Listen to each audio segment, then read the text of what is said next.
আসসালামু আলাইকুম। আচ্ছা, আপনারা কথা না বলে বা কোনো শব্দ না করে কতদিন থাকতে পারবেন? উত্তর যাই হোক না কেন, যদি আপনাদেরকে বলা হয় যে কথা বললেই কেউ আপনাদেরকে মেরে ফেলবে, তাহলে আমার বিশ্বাস আপনারা কথা না বলেই সারাটা জীবন কাটিয়ে দেবেন। তো তেমনই এক ভয়ঙ্কর ধ্বংসলীলা ঘটেছিল সারা পৃথিবী জুড়ে, যেখানে মানুষজন ভুল করেও যেন কথা বলতে না পারে, সেজন্য নিজেরাই নিজেদের জিভ অবধি কেটে ফেলতো। তো চলুন কি ঘটেছিল সেটা জেনে আসা যাক। গল্পের শুরুতে আমরা দেখতে পাই যে পেনসিলভানিয়ার মাটির প্রায় ৮০০ মিটার নিচে একটা ফাঁপা জায়গা খুঁজে পাওয়া গিয়েছিল, যেটা পরীক্ষা নিরীক্ষা করার জন্য দুজন বিজ্ঞানী সেই ফাঁকা জায়গাটার উপরিতল ভেঙে ফেলে। তারা যখন নতুন আবিষ্কার করতে পেরেছে ভেবে প্রচণ্ড খুশি হয়ে গিয়েছিল, তখন সেই ফাঁপা জায়গার ভেতর থেকে ঝাঁকে ঝাঁকে বাদুড়ের মতো কিছু পাখি উড়ে আসতে থাকে। এরপরের সিন আমাদের সোজা নিউ জার্সি শহরে নিয়ে যায়, যেখানে আমরা অ্যালিসা নামের একটা মেয়েকে স্কুল থেকে বাড়িতে যেতে দেখতে পাই। আর তার পেছনে পেছনে তার স্কুলের কয়েকটা বখাটে ছেলে তাকে বিভিন্ন আজে বাজে কথা বলে ডিস্টার্ব করছিল। আসলে অ্যালিসা কানে শুনতে পেত না বলে তার স্কুলের প্রায় সবাই তাকে নিয়ে মজা করত। তো এরপর আমাদের অ্যালিসার বাবা অ্যালেক্সকে দেখানো হয়, যে কিনা একটা কনস্ট্রাকশন সাইটের ইঞ্জিনিয়ার ছিল, আর এখানে তার সাথেই কাজ করত তার বন্ধু মাইকেল। আজকে কাজ শেষে বাড়িতে যাবার আগে অ্যালেক্সের স্ত্রী তাকে ফোন করে বলে যে অ্যালিসা এখনও বাড়িতে ফেরেনি। এদিকে অ্যালিসা তার একমাত্র বন্ধু রবের সাথে গল্প করতে করতে বাড়িতে ফিরছিল। রবি একমাত্র ছেলে ছিল যে কিনা তাকে বিরক্ত না করে বরং তার সাথে বন্ধুত্ব করেছিল। তো যাই হোক, কিছুক্ষণ পরে অ্যালিসা বাড়িতে ফিরে আসে আর তার মা তাকে জিজ্ঞাসা করে যে তুমি এতক্ষণ কোথায় ছিলে। অ্যালিসা তার মাকে বলে দেয় যে তার বন্ধু রবের সাথে সে গল্প করছিল। এখন রাতের বেলা আমরা দেখতে পাই যে এই বাড়িতে অ্যালিসা তার মা, বাবা, ছোট ভাই এবং নানির সাথে বসবাস করত। সেদিন রাতে অ্যালিসা মনে মনে বলতে থাকে যে ৩ বছর আগে একটা দুর্ঘটনায় আমার দাদা মারা যায় আর আমি বধির হয়ে যাই।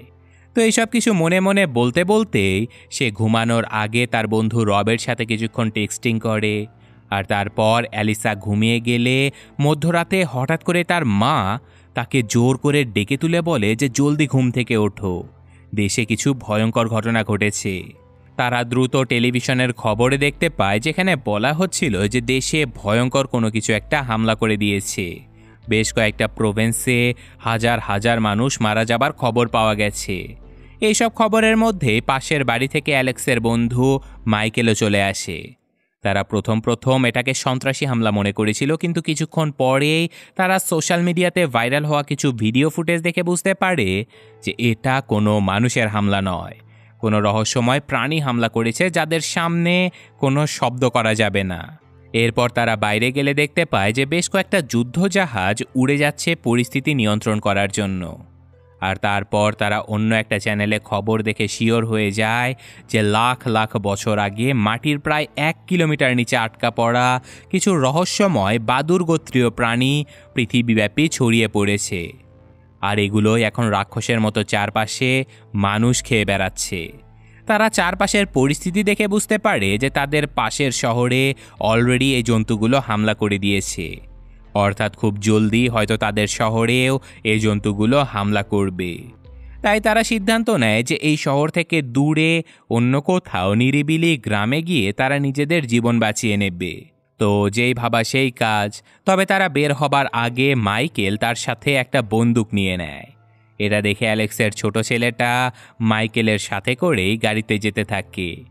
আর এভাবেই তারা যখন শহর ছেড়ে পালিয়ে যাচ্ছিল, তখনই নিউ ইয়র্ক শহরের একটা মেট্রো স্টেশন আমাদের দেখানো হয়। এখানে একটা ট্রেন থেমেছিল আর তার ভেতরের যাত্রীরা সবাই নিশ্চুপ হয়ে বসেছিল। কিন্তু তখনই হঠাৎ করে একজন যাত্রীর সদ্যজাত বাচ্চা কান্না করে দেয়, যেটা দেখে বাকি সকল যাত্রীরা প্রাণে বাঁচার জন্য সেই মহিলাটাকে বাচ্চাসহ ট্রেন থেকে নিচে নামিয়ে দেয়। আর স্বাভাবিকভাবে কিছুক্ষণের মধ্যে বাচ্চাটার কান্নার আওয়াজে সেই জন্তুগুলো তাদের সবার উপরে হামলা করে দেয়। এদিকে গাড়িতে করে যাবার সময় অ্যালিসা তার বন্ধু রবকে ফোন করে এবং তাকে বলে দেয় যে বাড়িতে সে যেন আর এক মুহূর্তও না থাকে, দ্রুত কোনো নিরিবিলি গ্রামে চলে যাবার পরামর্শও দেয় সে। এইসব কথা বলে তারা সামান্য একটু ব্রেক এবং পেট্রোল নেবার জন্য একটা পেট্রোল পাম্পে এসে থেমে যায়। আর দুর্ভাগ্যবশত এই পাম্পেই আগে থেকে লুকিয়ে থাকা একজন মানুষ তাদের দিকে বন্দুক তাক করে ধরে তাদের একটা গাড়ি ছিনতাই করার চেষ্টা করে। কিন্তু এই যাত্রায় সাহসী মাইকেল নিজের বন্দুক দিয়ে সেই লোকটার পায়ে গুলি করে নিজেদেরকে বাঁচিয়ে নেয়। তবে এই আহত লোকটা কোনো প্রফেশনাল ডাকাত ছিল না, সে ব্যাস নিজেকে বাঁচানোর জন্য একটা গাড়ির বন্দোবস্ত করতে চেয়েছিল। লোকটা চিৎকার করে তাদের সাথে যাবার জন্য অনুরোধ করে, কিন্তু এখন যে যার নিজের জীবন বাঁচাতে ব্যস্ত ছিল তাই তারা লোকটাকে না নিয়ে চলে যায়। আর এভাবে যেতে যেতে সকাল হয়ে গিয়েছিল, আর বাচ্চা ছেলেটা তার বাবা মাকে ছাড়া কোনোভাবেই থাকতে পারছিল না। তাই সে মাইকেলের গাড়ি থামিয়ে নিজের বাবা মায়ের গাড়িতে উঠে বসে। আর যথারীতি তারা আবারও ধীরে ধীরে সামনে এগিয়ে যেতে থাকে। কিন্তু কিছু দূর যাবার পরে তারা দেখতে পায় যে রাস্তায় ভয়ঙ্কর জ্যাম লেগে গেছে। অর্থাৎ শুধু তারাই নয়, এই শহর থেকে আরও লাখ লাখ মানুষ বেরিয়ে পড়েছিল নিরাপদ নিরিবিলি কোনো জায়গার উদ্দেশ্যে। তারা বুঝতে পারে যে এই রাস্তা দিয়ে যাওয়া একদমই সম্ভব নয়। তাই মাইকেল তাদেরকে নিয়ে জঙ্গলের ভেতর দিয়ে একটা ছোট্ট রাস্তা দিয়ে এগিয়ে যেতে থাকে। কিন্তু দুর্ভাগ্যবশত মাইকেলের গাড়ির সামনে হঠাৎ করে একদল হরিণ এসে যাবার কারণে এক ভয়ঙ্কর দুর্ঘটনায় মাইকেলের গাড়িটা ছিন্নভিন্ন হয়ে যায়।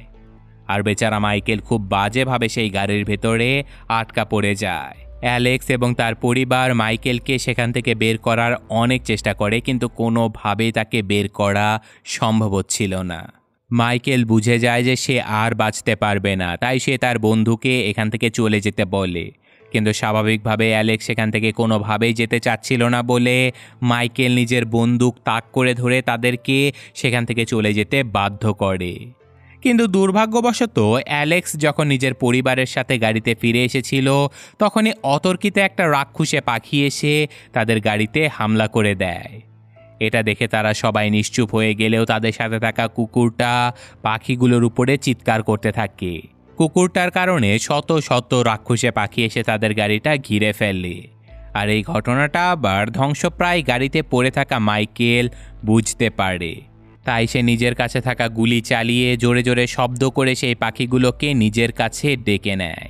বেচারা মাইকেল মৃত্যুর আগে গুলি করে কয়েকটা পাখিকে মারতে পারলেও শত শত পাখি এসে মাইকেলকে জীবন্তই কামড়ে ছিঁড়ে সেখানেই খেয়ে ফেলে। এদিকে অ্যালেক্স নিজের পরিবারকে বাঁচানোর জন্য বাধ্য হয়ে সেই কুকুরটাকে গাড়ি থেকে নিচে নামিয়ে দেয়, আর কুকুরটা যথারীতি দৌড়ে এসে রাক্ষসগুলোকে ধরতে চলে যায়। স্বাভাবিকভাবেই কুকুরটা মারা পড়েছিল, কিন্তু মাইকেল এবং তার পরিবার এই জায়গা থেকে কোনোভাবেই বেরোতে পারছিল না, কারণ তাদের চারপাশে গাছের উপরে শত শত রাক্ষসে পাখি তখনও অপেক্ষা করছিল। এমন অবস্থা দেখে অ্যালেক্স তার পরিবারকে বাঁচানোর জন্য ধীরে ধীরে গাড়ি থেকে নেমে বাইরে কোথাও শব্দ করার প্ল্যান করে। কিন্তু যখন অ্যালেক্স বাইরে বেরিয়েছিল তখনই আবার তার শাশুড়ি হাঁপানি রোগের কারণে প্রচণ্ড কাশতে শুরু করে দেয়। স্বাভাবিকভাবেই কাশির শব্দে রাক্ষসে পাখিগুলো তাদের গাড়িতে আবারও হামলা করে দেয়। তবে সুযোগ বুঝে অ্যালেক্স একটা লোহার রড অনেক দূরে ছুঁড়ে মারতেই পাখিগুলো সেই রডের কাছে চলে যায়। আর এই সুযোগে অ্যালেক্স ধীরে ধীরে তার বন্ধুর ভেঙে যাওয়া গাড়িতে গিয়ে সেখানে বিশাল বড় একটা বিস্ফোরণ ঘটিয়ে দেয়, যার ফলে জঙ্গলে থাকা সকল পাখিগুলো সেই বিস্ফোরণের শব্দে ধ্বংস হয়ে যাওয়া গাড়িটার কাছে চলে যায়। আর এই সুযোগে অ্যালেক্স তার পরিবারকে গাড়ি থেকে নামিয়ে হেঁটে হেঁটে রওনা দেয় অজানা কোনো গন্তব্যের উদ্দেশ্যে। যেতে যেতে তারা পাখিগুলোকে নিয়ে আলাপ আলোচনা করে, যেখানে তারা বুঝে গিয়েছিল যে এই পাখিগুলো লক্ষ লক্ষ বছর হলো অন্ধকার মাটির নিচে থাকার কারণে এদের কোনো চোখ নেই। তবে এদের কানে শুনতে পাওয়ার শক্তি সাধারণ যে কোনো মানুষের চেয়ে কয়েক হাজার গুণ বেশি, তাই স্বাভাবিকভাবে তাদের কোনো শব্দ করা যাবে না। এভাবেই গল্প করতে করতে অ্যালেক্সের বাচ্চা ছেলেটা দূরবীনের মাধ্যমে এই জঙ্গলের ভেতরে একটা বাড়ি দেখতে পায়। আর যেহেতু ততক্ষণে রাত হয়ে গিয়েছিল তাই তারা রাতের বেলা থাকার জন্য সেই বাড়ির উদ্দেশ্যে রওনা হয়। কিন্তু সেই বাড়ির সামনে যেতে একজন বৃদ্ধ মহিলা বন্দুক হাতে নিয়ে বেরিয়ে আসে আর তাদেরকে এখান থেকে তাড়িয়ে দেবার চেষ্টা করে। মহিলাটা জনমানবহীন এলাকায় ছিল বলে সে এইসব পাখির ব্যাপারে কোনো কিছুই জানতো না। তাই মহিলাটার চিৎকার চেঁচামেচি শুনে শত শত পাখি এসে সেই মহিলাটাকে ঘটনাস্থলেই কামড়ে ছিঁড়ে সেখানেই খেয়ে ফেলে। আর মহিলাটা যেহেতু তাদের জন্য বাড়ির বাউন্ডারি খুলে দেয়নি, তাই নিঃশব্দে বাউন্ডারির ভেতরে ঢোকার জন্য তারা একটা টানেলের ভেতর দিয়ে যাবার প্ল্যান করে। আর প্ল্যান মোতাবেক অ্যালেক্স সবার আগে টানেলের ভেতর দিয়ে যেতে থাকে, কিন্তু যাবার সময় সেই টানেলের ভেতরে থাকা একটা র্যাটেল স্নেক বেরিয়ে আসে। কিছুক্ষণ পর অ্যালেক্স যখন তার পরিবারকে টানেলের ভেতর দিয়ে এই পাশে আসতে বলে, তখনই সেই র্যাটেল স্নেকের ঝনঝন শব্দে রাক্ষসে পাখিগুলো সেখানে এসে হামলা করে দেয়। আর এ যাত্রায় অ্যালেক্সের স্ত্রীর পায়ে কয়েকটা পাখি এসে কামড়ে ভয়ঙ্কর জখম করে দেয়। এটা দেখতে পেয়ে অ্যালেক্স সাথে সাথে ঘরের ভেতরে থাকা একটা ঘাস কাটার যন্ত্র চালু করে দেয়, যার ফলে সেই যন্ত্রের শব্দ শুনে পাখিগুলো যন্ত্রের ভেতরে আসতেই সেগুলো কেটে ছিন্ন ভিন্ন হয়ে যাচ্ছিল। আর সত্যি বলতে এই সিনটা দেখার পরে আমার মনে হয়েছিল যে এই পাখিগুলোকে মারা কতই না সহজ। ভাবা যায় দেশের ভেতরে এমন একটা মেশিন চালিয়ে যদি ট্রাকের ভেতরে করে ঘুরে বেড়ানো হয়, তাহলে নিজে থেকেই সবগুলো পাখি মরে কিমা হয়ে যাবে। জানি না এই সিনেমায় আমেরিকার এত অ্যাডভান্স আর্মিরা সবাই ঘুমেছিল কিনা। তো যাই হোক, এখন তারা সবাই ঘরের ভেতরে ঢুকে পড়ে আর অ্যালেক্স দেখতে পায় যে তার স্ত্রীর পা ভয়ঙ্করভাবে ক্ষতবিক্ষত হয়ে গেছে। তাদের এখন যে কোনো মূল্যে জীবাণুনাশক ঔষধ দরকার, কিন্তু এই বাড়িতে তেমন কোনো ঔষধ ছিলই না। এদিকে রাতের বেলা অ্যালিসা তার বন্ধু রবের সাথে ভিডিও কল করলে জানতে পারে যে শহরে অলরেডি সে ভয়ঙ্কর পাখিগুলোর হামলায় লক্ষ লক্ষ মানুষ মারা গেছে। রবের পরিবারের সবাই মারা গেলেও বেচারা রব কোনো রকমে নিজেকে বাঁচিয়ে রেখেছিল, তাই অ্যালিসা রবকে দ্রুত কোনো নিরিবিলি গ্রামে পালিয়ে নিজেকে বাঁচিয়ে নিতে বলে। তো এখন পরদিন সকাল হতে হতে অ্যালেক্সের স্ত্রীর অবস্থা আরও বেশি খারাপ হয়ে যায়। তাই অ্যালেক্স এবং তার মেয়ে নিজের জীবনের ঝুঁকি নিয়ে বেরিয়ে পড়ে ঔষধের দোকান থেকে কিছু ঔষধ নিয়ে আসার জন্য। আর তারা কোনো রকমে ঘর থেকে বেরিয়ে জঙ্গলের রাস্তা দিয়ে যখন এগিয়ে যাচ্ছিল, তখনই তাদের সামনে তারা দুটো ক্ষতবিক্ষত মৃতদেহ পড়ে থাকতে দেখে। তারা বেশ ভয় পেয়ে যায়, কিন্তু তবুও কোনো রকমে তারা একটা মেডিকেল শপ অবধি পৌঁছে যায়। কিন্তু তারা যখন এই দোকানের ভেতরে ঢোকার চেষ্টা করছিল, তখনই দোকানের উপর থেকে একজন পাদ্রী অদ্ভুত নজরে তাদের দিকে তাকিয়েছিল। এদিকে তারা যখন দোকানের ভেতরে ঢুকে যায়, তখন সেখানে ক্ষতবিক্ষত কয়েকজন মৃত মানুষকে পড়ে থাকতে দেখে। কিন্তু অদ্ভুতভাবে এই মানুষগুলোর শরীরে সেই রাক্ষসে পাখিগুলো ডিম পেড়ে রেখেছিল। খুব শীঘ্রই এই ডিমগুলো থেকে আরও লক্ষ লক্ষ নতুন পাখি বেরিয়ে আসবে। তো যাই হোক, এখান থেকে তারা বেশ কিছু জরুরি ঔষধ সংগ্রহ করে নেয়। আর এখানে দুর্ভাগ্যবশত অ্যালিসা সামান্য একটু শব্দ করে ফেলে আর বেশ কয়েকটা পাখি তাদের উপরে হামলা করে দেয়। কিন্তু পাখিগুলো যেহেতু তাদেরকে দেখতে পাচ্ছিল না, তাই তাদেরকে খুঁজেও পাচ্ছিল না। আর এই সুযোগে তারা এই ঘরের ভেতরে ফায়ার অ্যালার্ম বাজিয়ে দিয়ে দ্রুত সেখান থেকে পালিয়ে যেতে থাকে। কিন্তু হঠাৎ করে তাদের সামনে সেই পাদ্রী চলে আসে আর তিনি একটা ডায়েরিতে লিখে তাদেরকে জানায় যে তোমরা আমাদের দলের সাথে জয়েন হয়ে যাও। কিন্তু অ্যালেক্স এই ফাদারের কথায় কান না দিয়ে তিনি তার মেয়েকে নিয়ে নিজের পরিবারের কাছে ফিরে চলে যায়। আর তখনই আমরা দেখতে পাই যে এই ফাদারের জিহ্বা কেটে ফেলা হয়েছিল। তো যাই হোক, বাড়িতে ফিরে এসে অ্যালিসা ইন্টারনেটের মাধ্যমে জানতে পারে যে এই রাক্ষসে পাখিগুলো অতিরিক্ত ঠান্ডা ওয়েদার সহ্য করতে পারে না, তাই তারা আরও উত্তরের দিকে শীতপ্রধান কোনো অঞ্চলে যাবার সিদ্ধান্ত নেয়। আর অ্যালেক্সের স্ত্রীও অ্যান্টিবায়োটিক্সগুলো ব্যবহার করে ধীরে ধীরে সুস্থ হতে থাকে। আর আজকে হঠাৎ করে জানালা দিয়ে অ্যালেক্স দেখতে পায় যে সেই ফাদার তার সাথে বেশ কয়েকজন লোককে নিয়ে তাদের বাড়িতে দেখা করতে এসেছিল। অ্যালেক্স ফাদারের সাথে কথা বলতে গেলে আগের মতোই ফাদার তাকে বুঝাতে থাকে যে অ্যালেক্সের পরিবার সহ তারা যেন ফাদারের সাথেই থেকে যায়। কিন্তু অ্যালেক্স কোনোভাবেই তাদের কথায় রাজি হচ্ছিল না। এটা দেখে ফাদার এবং তার সাথে থাকা লোকেরা অ্যালেক্সকে জোর জবরদস্তি করার চেষ্টা করলে অ্যালেক্স বন্দুক তাক করে ধরে তাদেরকে সেখান থেকে তাড়িয়ে দেয়। তো এখন রাত হয়ে গেলে তারা সবাই যখন নিশ্চিন্তে ঘুমিয়ে গিয়েছিল, তখনই হঠাৎ করে তাদের বাড়িতে কেউ একজন চলে আসে। তারা দরজা খুলে দেখতে পায় যে একটা বাচ্চা মেয়ে সেখানে এসেছিল নিজের জীবন বাঁচানোর জন্য। অ্যালেক্সের পরিবার অনেক দয়ালু ছিল বলে সেই বাচ্চাটাকে ঘরের ভেতরে নিয়ে আসে। কিন্তু কিছুক্ষণ পরেই তারা খেয়াল করে যে এই বাচ্চাটারও জিহ্বা কেটে ফেলা হয়েছে। তারা বুঝতে পারে যে এই বাচ্চাটাকে হয়তো সেই ফাদার এখানে পাঠিয়েছে, কিন্তু তারা বাচ্চাটার সাথে কিছু করার আগেই একসাথে বেশ কয়েকটা ফোন জোরে জোরে রিং করতে থাকে। আসলে ফাদার তাদেরকে মারার জন্য এই বাচ্চাটার সাথে মোবাইল বেঁধে এখানে পাঠিয়ে দিয়েছিল। অ্যালেক্স কোনো রকমে সেই মোবাইলগুলো পানির ভেতরে চুবিয়ে শব্দ বন্ধ করতে পারলেও ততক্ষণে এই বাড়ির চারপাশে হাজার হাজার রাক্ষসে পাখি হামলা করে দিয়েছিল। তারা যখন পাখিগুলোর সাথে লড়াই করছিল তখনই ফাদারের অনুগত কয়েকজন লোক এসে অ্যালিসাকে এখান থেকে কিডন্যাপ করে নিয়ে যাবার চেষ্টা করে। আসলে শুধুমাত্র অ্যালিসার উপরেই ফাদারের আগ্রহ ছিল, কারণ অ্যালিসার মাধ্যমে ফাদার নতুন সন্তান জন্ম দিতে পারবে, যার মাধ্যমে সে এই ধ্বংসপ্রায় দুনিয়াতে একজন রাজার মতো সবার উপরে রুল করতে পারবে। আর যেহেতু তারা নিজেদের জিহ্বা কেটে ফেলেছিল, তাই শব্দের মাধ্যমে তাদের মারা যাবার চান্সও ছিল অনেক কম। কিন্তু অ্যালিসার পরিবার প্রাণপণ চেষ্টা করছিল অ্যালিসাকে বাঁচানোর জন্য।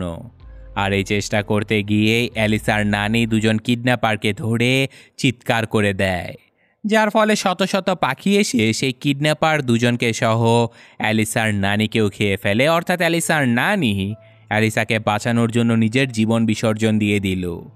আর এটা দেখে রেগে মেগে অ্যালেক্স নিজের জীবনের মায়া ত্যাগ করে সেই ফাদারের উপরে প্রাণঘাতী হামলা করে দেয়। সে শব্দ করে হলেও ফাদারকে মারতে মারতে সেখানেই খতম করে ফেলে। চারিদিক থেকে শত শত রাক্ষসে পাখি উড়ে আসলেও সেগুলো অ্যালিসার নানি এবং সেই কিডন্যাপারদের ছিঁড়ে খেতে ব্যস্ত ছিল। তো ফাদারের সেই কিডন্যাপার গ্রুপকে মেরে ফেলার পরে আমরা দেখতে পাই যে জিহ্বা কাটা সেই মেয়েটাকে নেবার জন্য সেখানে তার মা চলে এসেছে। আর এখন সে বাচ্চারা অন্যদিকে চলে যায়, আর অ্যালেক্স তার পরিবারকে নিয়ে পুনরায় উত্তর দিকে যাবার জন্য রওনা দিয়ে দেয়। এভাবেই যেতে যেতে তারা শীতপ্রধান একটা এলাকাতে পৌঁছে যায়। আর এই এলাকাতে এই রাক্ষসে পাখিগুলোর আনাগোনা অনেক কম ছিল। আর এই জায়গাতে একটা রিফিউজি ক্যাম্পের মতো ছিল। আর সেখানে এসে অ্যালিসা তার বন্ধু রবের সাথে মেসেজিং করে জানতে পারে যে রব নিজেও এই রিফিউজি ক্যাম্পে রয়েছে। আর এখন গল্পের শেষ পর্যায়ে আমাদেরকে বলা হয় যে মানব দুনিয়াতে বেঁচে থাকার জন্য এই পাখিগুলো ধীরে ধীরে নিজেদেরকে বিবর্তিত করে ফেলছে। আর মানুষেরাও শব্দবিহীন এই দুনিয়াতে অবস্থান করে এই পাখিগুলোকে শিকার করায় অভ্যস্ত হয়ে গেছে। এই ঘটনার সাথে সাথে আজকের এই গল্পটা শেষ হয়ে যায়। তবে পুরো দুনিয়া ধ্বংস করে ফেলার জন্য পর্যাপ্ত শক্তি আসলে এই পাখিগুলোর মাঝে ছিল না, কারণ এই পাখিগুলোকে মারা খুবই সহজ ছিল। তাই এমন দুনিয়া ধ্বংসকারী সিচুয়েশন তৈরি করার জন্য এই সিনেমার রাক্ষসগুলো আসলে অনেক দুর্বল ছিল। তো যাই হোক, তারপরেও গল্পটা কেমন লাগলো সেটা কমেন্টে জানাবেন। আমি আজকের মতো বিদায় নিচ্ছি। আল্লাহ হাফেজ।